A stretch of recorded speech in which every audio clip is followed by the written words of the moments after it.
Hello, today's video is all about getting the top of the chest, neck, and throat nice and open.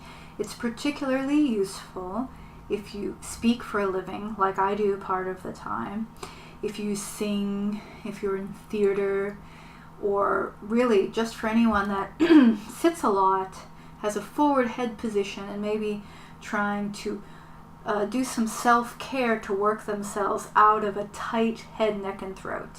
This is really good too if you grind your teeth at night, like I've been doing for a while. So we'll start by finding the masseter muscles on each side of the body. Jaw muscles are the strongest muscles in the body, pound for pound. They're quite stringy. They would be like the type of meat you would use for carne asada.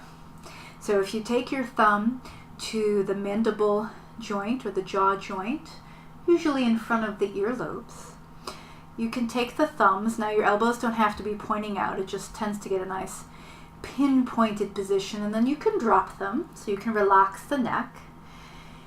And we'll use circular motions, first going forward. And as you do this, you may want to relax the jaw a bit. My jaw, if it were to relax as I do this, like this. So you can try to speak and you're probably pretty relaxed. So just letting there be a nice slackening sensation in the jaw. Continue to go forward. We're going to do this for a little bit. My assumption is you don't do this often, so you'll need to start with a little more time. And then if you decide to make this part of a daily routine, then you don't have to spend quite as much time. All right, now we'll go backwards. You can close your eyes and start to breathe in through your nose and out through your mouth, or in through your nose and out through the nose. Feel free to alternate between the two. Inhaling,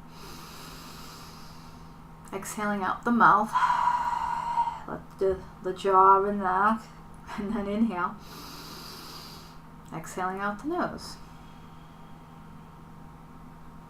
We'll do about 10 more revolutions backwards. And at this point, if you find that going forwards felt better, feel free to reverse direction and finish in the direction that feels best.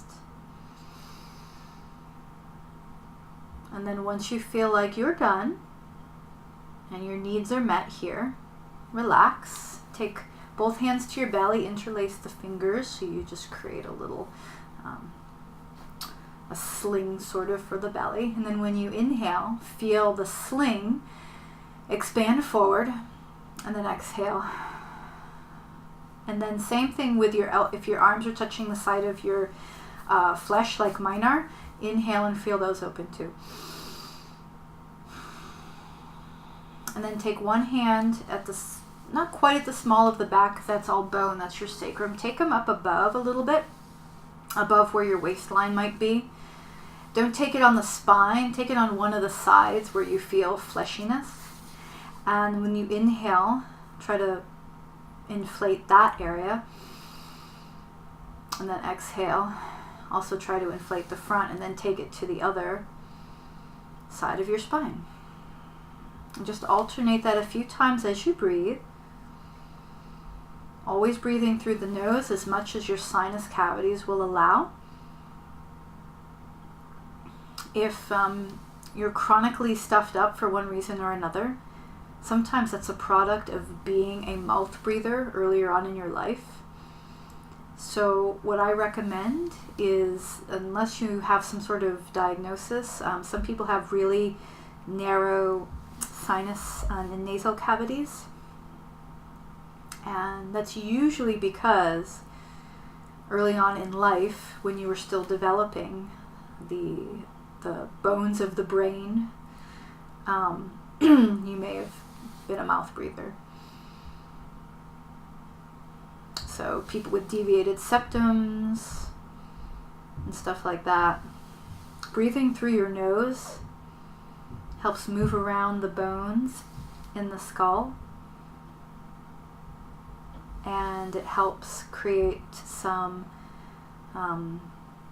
fluidity, some mobility, not looseness, that's not the right word for the bones that are behind the nose and throat. Okay, so we've done a good amount of breathing here, and then we'll take the left shoulder up to the ear. I'm going to mirror you, so as you inhale, take the left shoulder and then take it down rather abruptly. And then we'll do the right shoulder. Inhale. Exhale.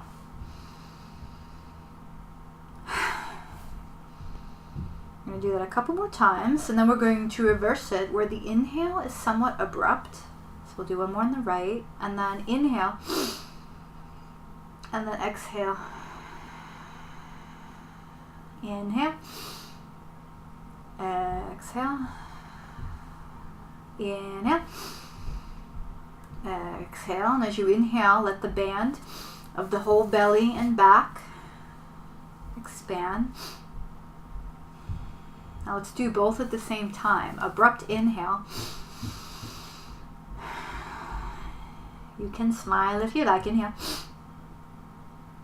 Exhale. Now we'll do slow inhale. Slow exhale. 3 more times. Look to your right.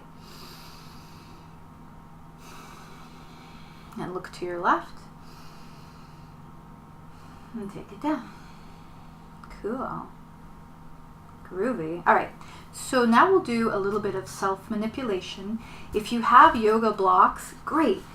You could also use 2 hardcover books or 2 relatively intact paperbacks, ones that haven't been, opened 1,000 times, should do. And I also have a tennis ball. If you don't have a tennis ball, you can certainly use any other round object that has a measure of hardness to it. Like a tennis ball has, a little bit of a give, but you could use a lacrosse ball. You could certainly use a baseball if you wanted to. It's a little big, but it will do the job. And they also make special balls, yoga balls, and then there's other names for them, and they're really just sort of expensive versions of things you could get in a sporting goods store. So the first thing we'll do is we'll take the round object of your choice and we'll palpate the collarbones. So a lot of times the collarbones angle up, and that tends to be true when the traps are either overdeveloped or overused. And what often happens is traps get overused and tight when they're trying to pull the head back to what's considered, a normal or safe position. So the trap's job ends up transferring from, holding the head upright and helping to elevate the shoulder blades. And as we create poor seating and standing and computering and phoning habits, then eventually what happens is the traps start to develop this other job that they're not really designed for, and that is to pull your head back in space. So they get a bit overworked. That doesn't necessarily mean they're strong, it just means that they're tired and probably a bit tight. So if we take the collarbone ridge and we line the muscles underneath, you can start to feel where you may have some tightness. Okay, and part of that's from the hood coming forward, and then suddenly the muscles up here, like the SCM for instance, and the scalenes on the neck, end up having to do things like turn your head for you. They do a lot of that work, but then they do it with extra weight. So we're just going to roll the ball across the chest underneath the collarbones, and you may or may not find, and I'm trying to keep it on the palm and on the wrist, because the fingers, it tends to not be able to put as much pressure. Now I've got a lot of tender spots, so if you're somebody who sits a lot, drives a lot, if you are a woman with moderate to large size breasts, you're going to have things pulling down. It's just kind of what's going to happen. And then, you know, if you're ever pregnant and you experience the enlarging of the breasts before, you know, during and after, it's going to create tightness here.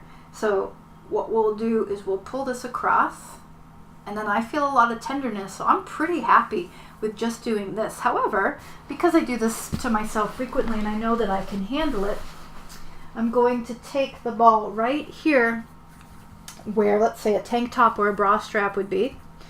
And I'm not assuming that guys can't relate to wearing a bra, you know. So from here, I'm going to press it down on my mat, and I'm just going to lay there and pause. And the direction you turn your head could make a difference. It's up to you. Obviously, I'm on a Thai massage mat. You can be on whatever you want. And then I'm going to move, because I don't feel a whole lot going on here, until I find a slightly more tender spot. And then I'm going to pause and try to relax and let my body become heavier. And you'll feel as you inhale the natural rising of the ribs, particularly the outer ribs, and the expansion of the lungs within the ribs is going to create natural pressure into the ball. And remember to let the whole body fill up. And then what I would do is I would move it to the other side and get a feel of what side is a bit tighter. You may have two equally tight or not so tight sides. I tend to look away from the side the tennis ball is on. And then as you breathe again, you'll naturally put a little pressure in, so it's kind of like a self-massage. It's great to go to massage therapists, Thai body workers like myself, anybody that does manual manipulation of the body. But it's nice to have tools to do in between our sessions, and also so eventually we're not dependent on those sessions to feel good or functional. So you can pause and work along the whole line of the collarbones and go more towards the center of the chest, but pause the video if you want to do that. I want to make this video somewhat brief. And then as you go in, like, I would probably feel a lot more tenderness if I did that. And I would breathe about 10 cycles of breath to start. And if the tenderness starts to go away, then stay longer. If it gets more intense, back off and try it again another day, or with a object that has a little more give to it. Okay. So the last thing I'm going to offer you here is one of my favorites. It's a nice passive way of getting your shoulders to open, and it gets quite a bit into the pec minors. Pec minor tends to be overused, I should say over tightened, because it's trying to, as our shoulders round forward, or if we do things like a lot of push-ups with poor form, or if we're doing a lot of vinyasa ashtanga based classes where chaturanga is in there like 20-30 times, chances are pec minor gets a bit overused and it can get inflamed. In any case, most of us could use a little work on it.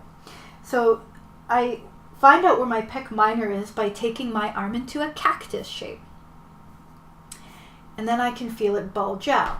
And then when you let go, mine's still kind of bulgy, there it is, I feel it, and you get an idea of where your pec minor is. Okay, either way, the blocks don't have to be directly on it. The upper corners of the blocks are going to hook kind of in the front of the arm bone and where the acromion process is.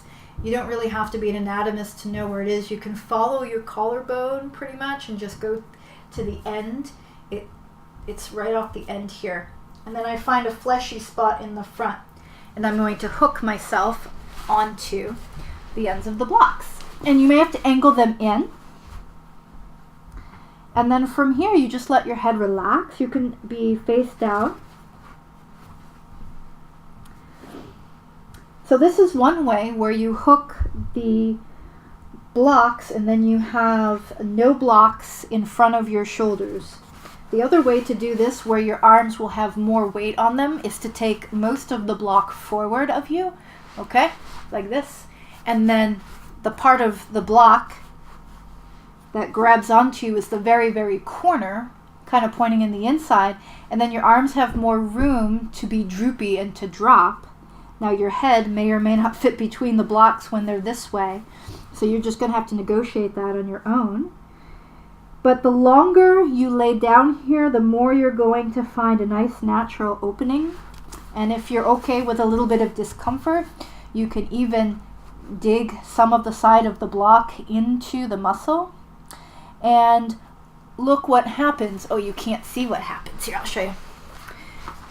This is just something that I came up with one day. If you have the right proportions from your pec minor to your jaw, you can actually get the front of the blocks to press into the masseter muscle, kind of where we were earlier, where the thumbs are, and then you get like a bonus release. And I'm not going to lie, it's a little uncomfortable to start.